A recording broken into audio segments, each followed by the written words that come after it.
So I kind of have a little bit of a weird subject to talk about here. I kind of make videos about anything that I feel like making at the time, I guess.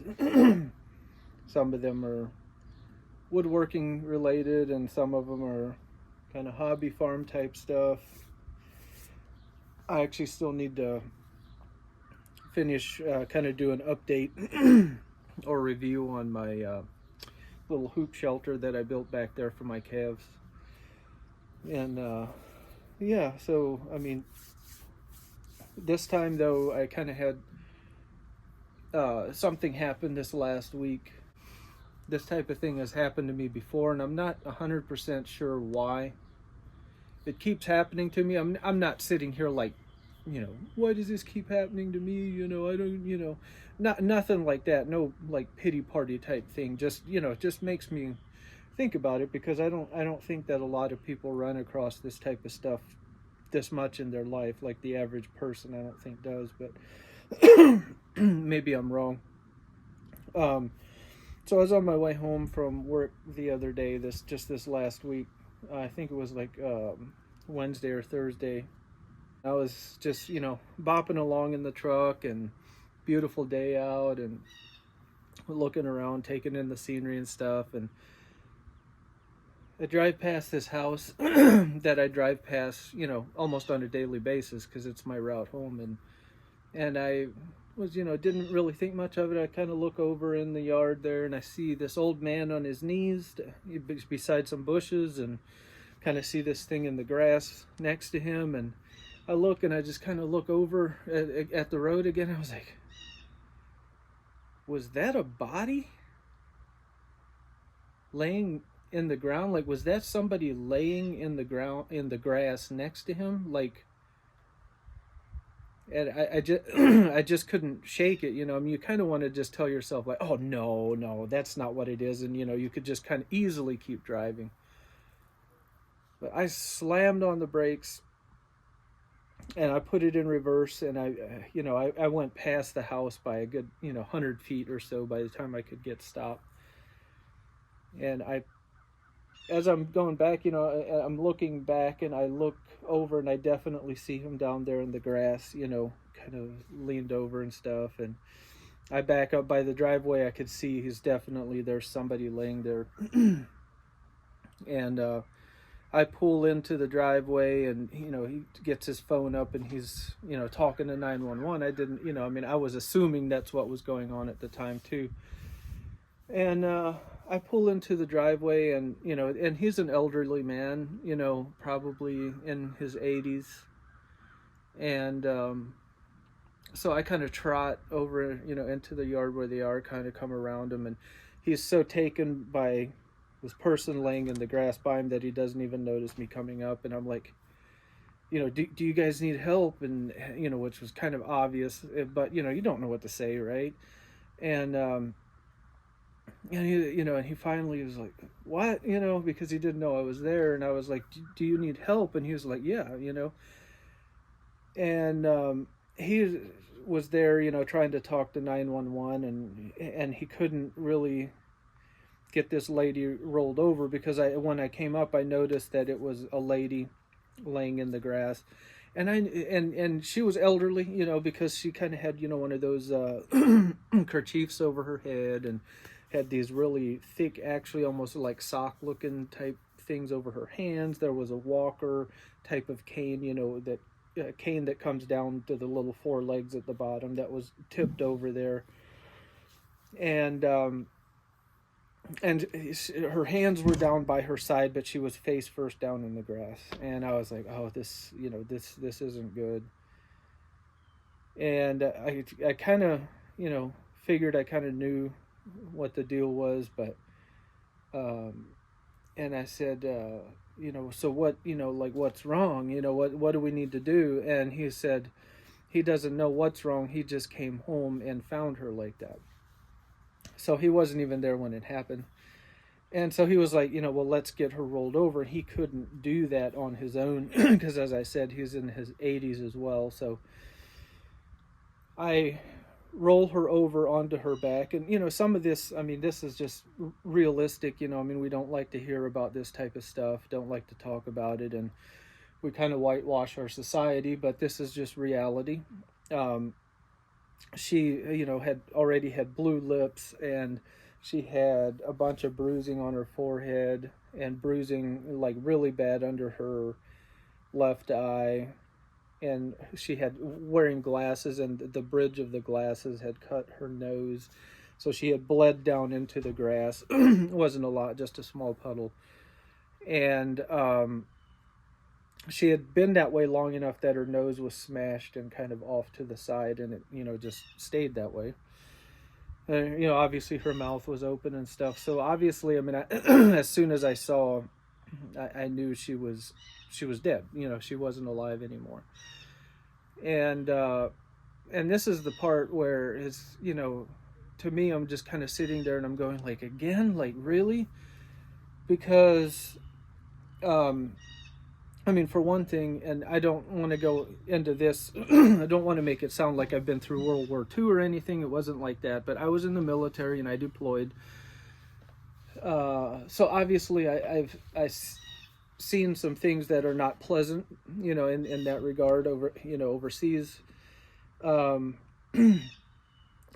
but then I came home, and, you kind of get out of the army and you're kind of like, okay, well, that chapter of my life is over. And, you always have these pictures and memories that never leave you. And then just within like a year or two of me getting out of the army, I got out of the army late 2005, November 2005. And within a couple of years, I would say in 06, 07 time frame, I ran across this accident that had literally just happened, like came around a curve and kind of up this hill. And I mean, if it wouldn't have just happened, like, I mean, it had to be within like 30 seconds of me getting there. And there was one other car in front of me. And it was like this Astro van. And it had 2 seats in the front with no seats in the back, but there were 3 people in it. And so there was a driver, a passenger, and someone in the back that was not in a seat. And what they did is they were driving, I'm assuming 55, 60 mile an hour. It was early morning. And I'm assuming the driver fell asleep, and there was a curve, and they just went straight up this embankment and stuck it right into a tree. The tree didn't break or anything, so they just came to a dead stop, just boom, stuck that thing right in a tree. And the thing was, the car was really steep on an angle. I was surprised it didn't roll over. It was kind of like an old Astro van. And the person in front of me kind of walked up, kind of trotted up and looked in there and just stood up and just looked away.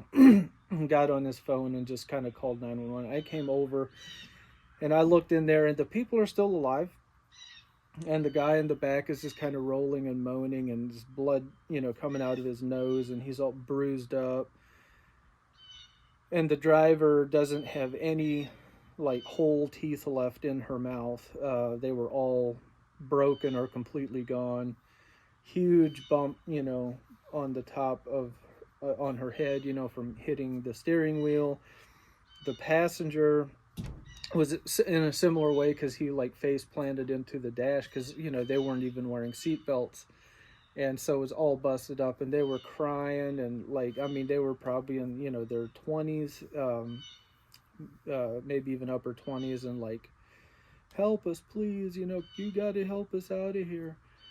And just like begging and crying. I mean, it was horrendous. I mean, it was a nasty scene. Long story short, I mean, Life Flight had to come in and actually had to life flight 2 of them out of there. So I came across, that accident, and then this was years later, after we already lived in Ohio here. Probably, I don't know, 5 years ago. Something like that, I came across another accident on that same 4-lane that I bring home every day.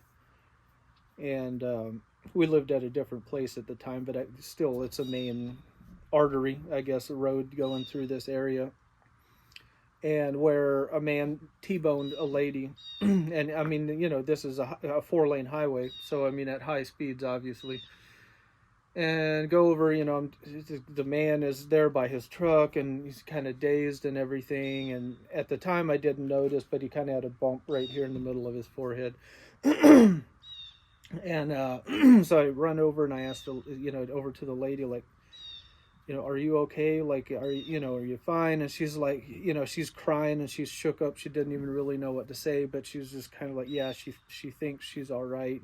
She just kind of hurt, from the airbags and the and the seatbelt and stuff like that. And I just look over to this guy. I mean, he's probably in his 50s, and he was standing over there with his door open.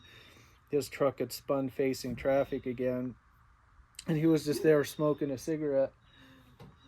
And all of a sudden, he just face plants, boom, down into the ditch. Just didn't try to stop himself or anything. I mean, just hard face plants right down into the grass.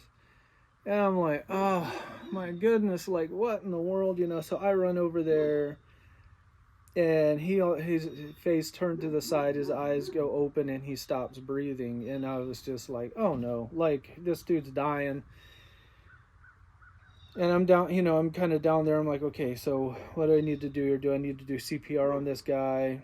I was like, okay, well, I'm just going to kind of see, before I start doing that, if this is actually what's going on, to see if he still has a pulse. It seemed like a long time. It was probably only 10 seconds or something like that. But I mean, his eyes were open, but there was nothing there.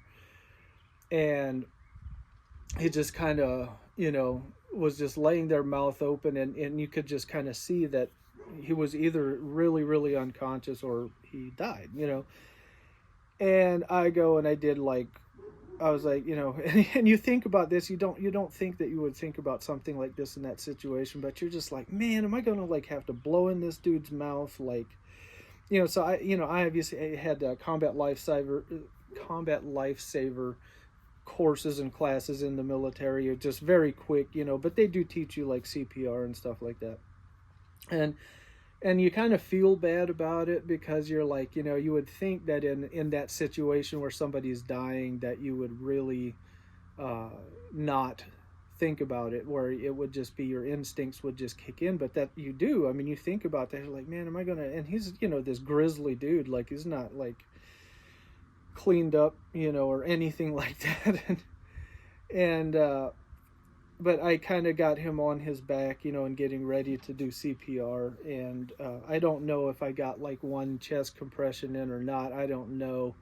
And all of a sudden he just kind of that and took a deep breath like that, and he was alive. I mean, he stayed down there. He was obviously loopy, didn't know his name, didn't know where he came from, nothing like that. And then EMS got there, and they took it from there. But once again, a very just crazy scene, and he had this huge by that time he fell, he had this huge golf ball sized bump, on his forehead, like massive. But anyways, I'm saying all of this to say, like, these things have happened numerous times. I'm like, man, like, I'm just kind of getting sick and tired of this. And then obviously with this elderly lady, when I was there, and I'm kind of jumping back and forth, but fast forwarding now to just the other day again. I knew that she had passed away, and I touched her cheek, and she had these gloves on, and I pulled her gloves down and kind of felt her hand, and she wasn't like cold, but she was cooling off, and her skin was purplish bluish, in a bunch of different places. And I was like, she had probably passed away a while ago. Like, it wasn't just within the last 5 minutes. Like, I mean, it was, I guess I don't know how far, but it had definitely been a little while ago. And and so, but I asked the man, I'm like, well, what do you want to do? And he was like, well, I think we should do CPR. And I'm like, oh gosh, because he's not going to be able to do CPR. You can't tell somebody like that. This is obviously her husband, and they've probably been married for many, many years. and you can't just tell a person like that, like, yeah, no, I don't think that's going to be worth it. Like, how do you really tell somebody, like, they're probably hanging on to every last little thread of hope, thinking that maybe that, that there's still a chance, to bring her back. And it's also really sad, when they're in their 80s and he's not ready to let her go, and which is, I mean, totally understandable, but it just kind of makes you even more aware that they probably had this long and close relationship. If because looking at her, I'd say that she was at least in her mid 80s. I would say probably even more than that, um, but he's not crying or anything. Like, he's holding himself together. He's probably in shock, coming home and finding her like that, laying in the grass, like, pretty crazy. So, and he's on the phone with 911, by the way. So all of a sudden, he's kind of talked to this guy, and he was like, well, I think we should do CPR or whatever. And he was like, well, there's somebody here with me. And he just hands me the phone, and I'm like, oh man, like, I'm like, hello, he was like, and the 911 operator was like, so, did you want to do CPR? And I was trying to say it a little bit quiet. I was like, sir, I was like, she's gone. Like, I mean, she's blue around the mouth. She's got, these purple bruises all over her face. Her nose is still smushed, like she's been like that for a while. And, I told him that her skin is already kind of getting cool, to the touch and everything. And I was just like, there's no amount of CPR. And also then, her mouth is open. I look in there and I could just see she had a bunch of fluid in the back of her mouth, kind of back at her throat, which obviously, if you've been gone for a little while, like, I mean, there is nothing there really anymore stopping your stomach fluids and whatever else from coming kind of up into your mouth. And so I noticed that, and it kind of looked like maybe it was slightly bloody as well. And obviously none of this is a pleasant sight, but this is stuff that you have to look at, right? And I was trying to describe this to the guy, but he can't sit there and be like, oh yeah, I don't think you should do CPR. Like, he can't make that decision on the phone. So he's like, sir, do you want to do CPR? I can talk you through it. And what are you supposed to say? Are you just supposed to be like, no, like, no, I don't think we need to, like, I mean, seriously, it kind of puts you in a crazy situation where that it's not going to help, but yet at the same time, that you're not a professional. And when you're there, with the husband, and you're there with a 911 operator, to just tell them, like, no, I'm not going to do CPR, and I'm thinking the same thing. I'm like, I'm not blowing in this lady's mouth, like, because, I mean, she's got fluid in her mouth. Like, we'd have to try to dump it out. We would have to do all, but I was just like, fine. Like, I mean, I'll at least do like chest compressions and stuff like that, and just not really thinking about it. I find the right place on her sternum there, and I get my hand and I start doing, and all that's happening is she's just like gurgling, because she's got fluid in her throat and stuff. And I mean, it's not a pleasant thing to think about or to hear, and but she's just, because when you're pushing and air is coming out of her lungs and she's got fluid in her throat, obviously, the air coming through that is going to gurgle, and that's what she was doing. And I even tried to tip her head to the side to kind of, get the fluid out and stuff, but it just, it just doesn't work. Like, you're not, I mean, you literally almost have to tip her upside down and just whatever. Nasty, whatever. And once again, just very blunt language, but, I mean, it's just the reality of it. And about that time, I look up and there's a guy.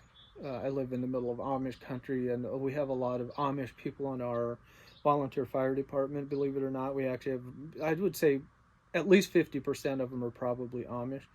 But they drive those e-bikes, so they can actually get around pretty quick.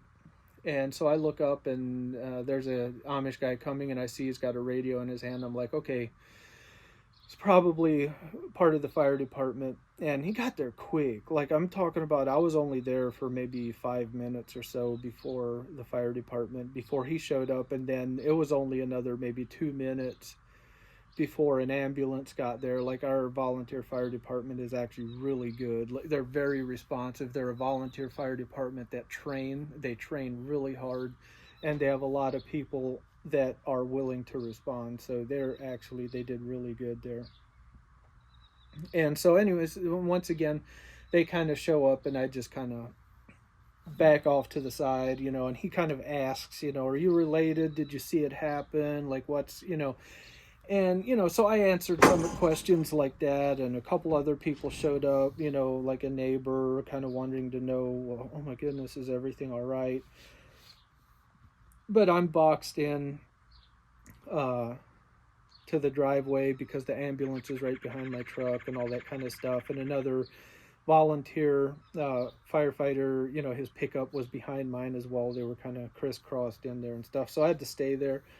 And they asked the man again, like, I mean, they look at her and they could see, they could see that CPR wasn't going to do anything, but they have to ask, hey, what do you want us to do? Like, do you want us to do CPR? Like, is there a DNR, do not resuscitate, or like anything like that we need to be aware of, but he tells them, no, there isn't anything like that. He wants them to do CPR.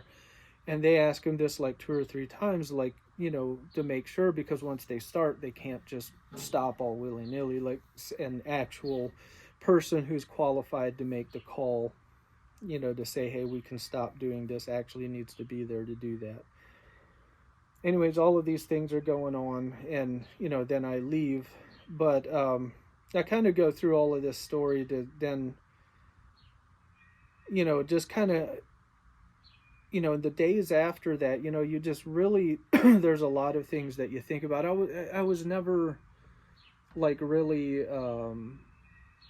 down in the dumps about it, because I mean, it could have been much, much worse. I mean, what if this would have been a young person that had an accident, or, or that would have had like a heart attack or something like that, because that happens too. And let's say they were in their 30s or 40s and they were not expecting it. Like, that would be much, much crazier. That would be much worse. Like, this person being in their 80s, even though it wasn't like pleasant, you're kind of like, well, I mean, at least they were in their 80s. They probably had a long, good life, they had a nice looking house, decent vehicles, so you're kind of like, okay, at least this wasn't, under different circumstances, right? And so you take a little bit of comfort in that, but there's just a whole host of things that it makes you think about. I mean, I felt really bad for him, because I can't imagine, and someday one of us, we're going to have to sit there.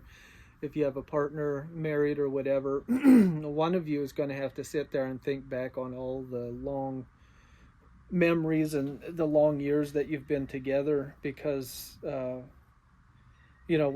of you is going to go at some point in time, and it just makes you really think about that. At some point in time, that's either going to be me or my wife, right? And God forbid, hopefully it's not soon, I mean, hopefully that's still many years away, and hopefully I never ever have to see that with like a child or anything like that. I mean, I can't even imagine what that would be like, but but it really makes you think about those things, and it really brings things to light that we don't like to think about, but we kind of have to think about it at some point in time. Like, there's probably at least a 50-50 chance, or I mean, there's 100% chance that you're going to be one of those two people at some point in time.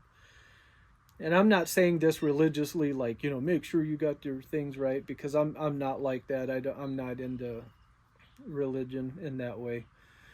Watching ducks fly is pretty. But anyways, but it does make you think, like, I do have to think about this stuff.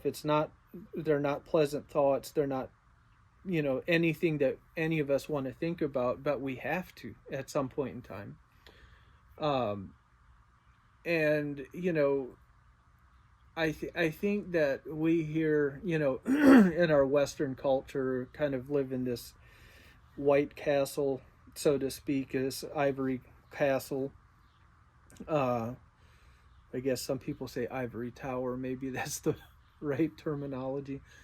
And we kind of don't have any rituals around death, like not any that I feel like are very healthy or that kind of prepare you for dealing with it. In South America and Central America and all that stuff, they normally have these rituals where they almost have like Day of the Dead or whatever, where they have, it's almost seems like a healthy way to process this stuff and even kind of prepare you for meeting it,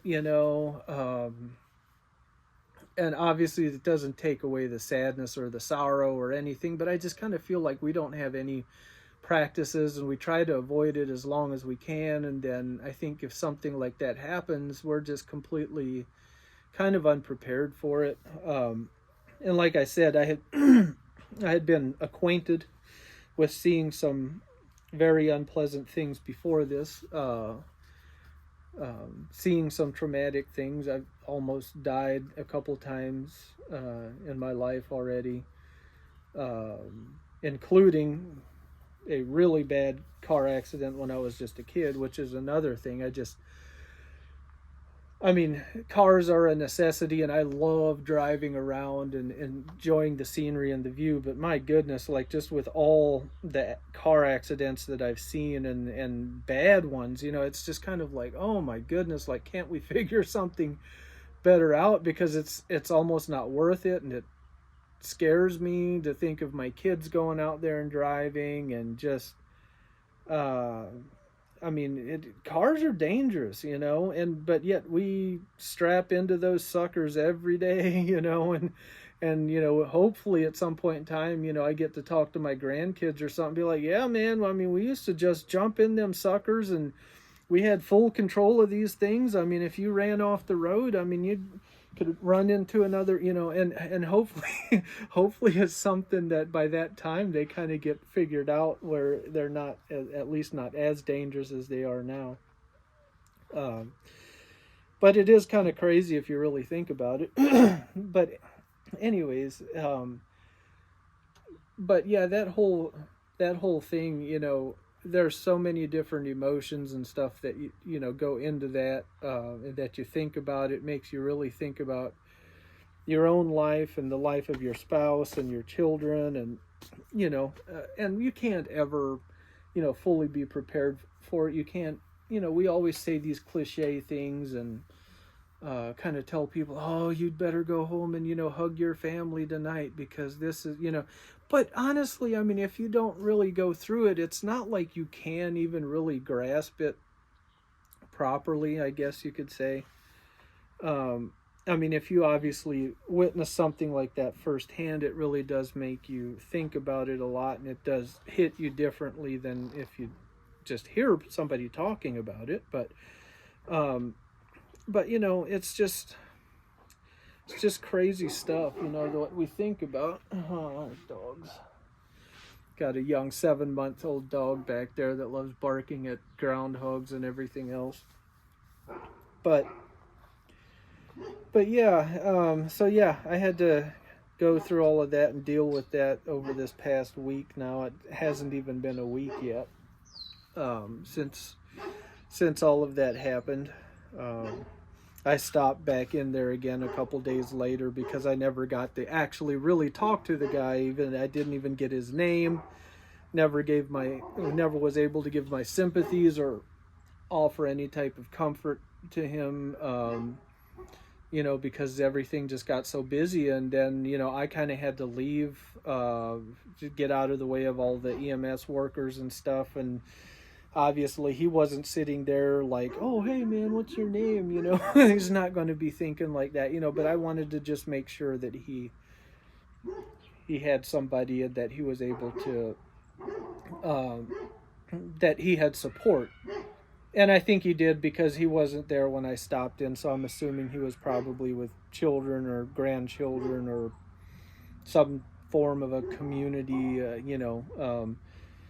and so that was good. I was glad to see that. But then you also, I mean, like that evening, when you're sitting there trying to eat dinner, you're thinking about that stuff, and it kind of takes your appetite away when you're, and you kind of almost feel bad about being grossed out about it. But you're sitting there trying to eat your food, and you're thinking about looking into that lady's mouth and seeing a bunch of liquid sloshing around the back of her throat and her mouth being open, and the cut, and little puddle of blood, and um, pushing on her, sternum on her chest, and hearing the gurgling and watching the bubbles in her throat, and feeling it. Like, you can feel it too when you push and there's fluid there. I mean, you can feel the bubbles as you're pushing on her chest too.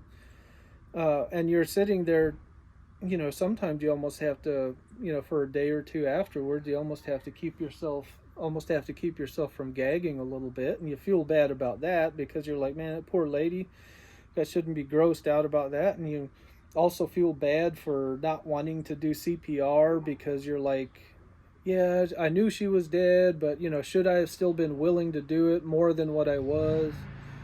And being grossed out about actually doing the breathing part of the CPR, which I actually thankfully didn't have to do it then, because the fire department got there, and obviously by the time the ambulance gets there, they don't do that anymore. They have like a machine that will do that, and they had a hose that they could suck the fluid out of her throat with and all that kind of stuff to open the airway up and everything. But then you think about all that kind of stuff, and it's just kind of sobering, I guess. I don't really have anywhere that I'm going with this video other than to just kind of talk about it. Not a lot of people see my videos anyways. It's more just a way of me getting things off my chest, I suppose.